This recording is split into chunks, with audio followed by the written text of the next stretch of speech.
In the next few hours, we expect a federal judge to decide whether the Trump administration can go through with its plan to cut off SNAP benefits for the 42 million Americans this weekend after 25 blue states and the District of Columbia filed a lawsuit to stop the administration from ending the food assistance funding.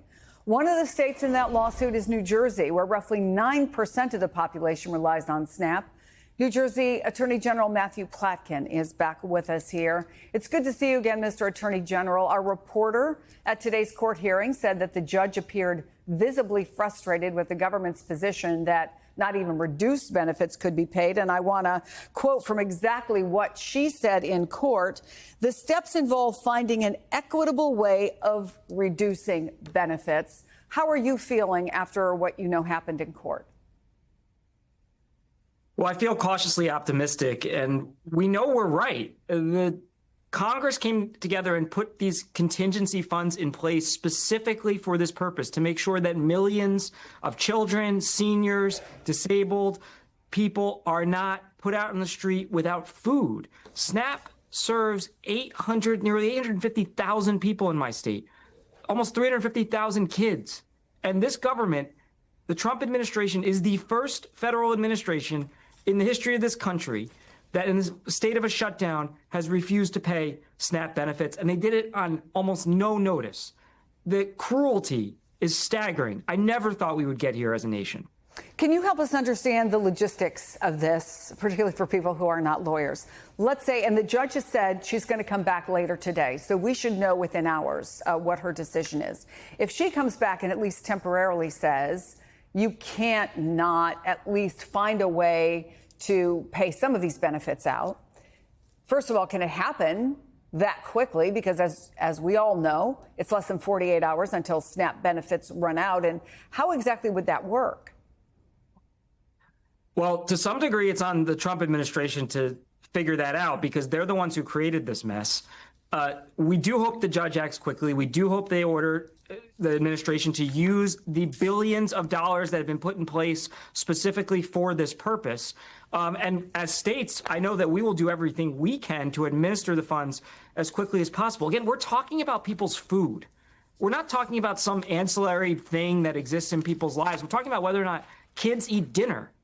And this administration is using them as political pawns because they think it helps them score some cheap points against Democrats on the Hill. I'm not on the Hill. I'm in New Jersey. I'm in Newark. There are more, the largest city in New Jersey. There are more kids in my state at risk of losing their food than the entire population of this city. That's what I'm worried about. And I would hope somebody in Washington wakes the hell up and stops playing these games and putting people's lives at risk. It is abhorrent what they are doing. So you say rightfully that it would be up to the Trump administration to figure it out if the judge makes the ruling that you hope she does.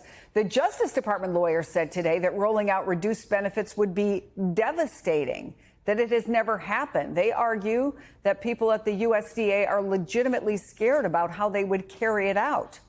What's your response to that? It's funny. Some of these Justice Department lawyers I went to law school with, we must have existed in different planets, because how is it a worse scenario to pay out reduced benefits than it is to pay out no benefits?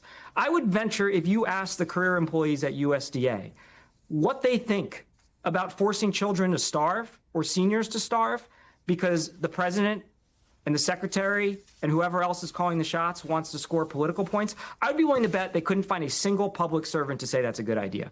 So to stand up in court and say they can't administer this or they can't do it when what they are doing is historically unprecedented, meaning no administration has ever threatened to withhold SNAP benefits for millions and millions of Americans who rely on them, I just have to laugh at it. And it's a pattern of this administration going to court and saying patently ridiculous things because that's what the White House tells them to do. I'm a lawyer. We took an oath to be candid to courts. We took an oath to be honest. And we took an oath, the same oath, to serve the people and uphold the Constitution of this nation. I hope they start doing that.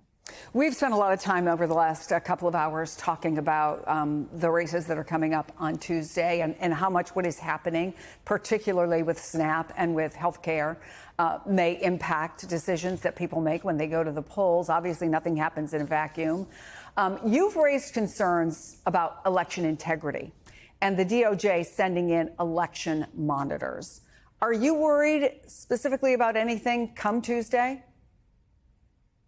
Well, look, I've been involved in administering elections in this state for many years. We in New Jersey, we have an election every year, so we're very accustomed to it.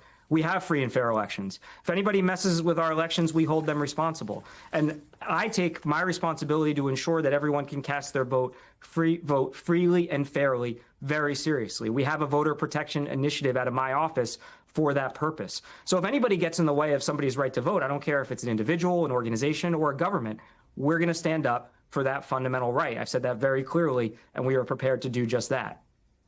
New Jersey Attorney General Matthew Platkin, as we wait to see what the judge has to say, thank you so much for taking the time to talk to us.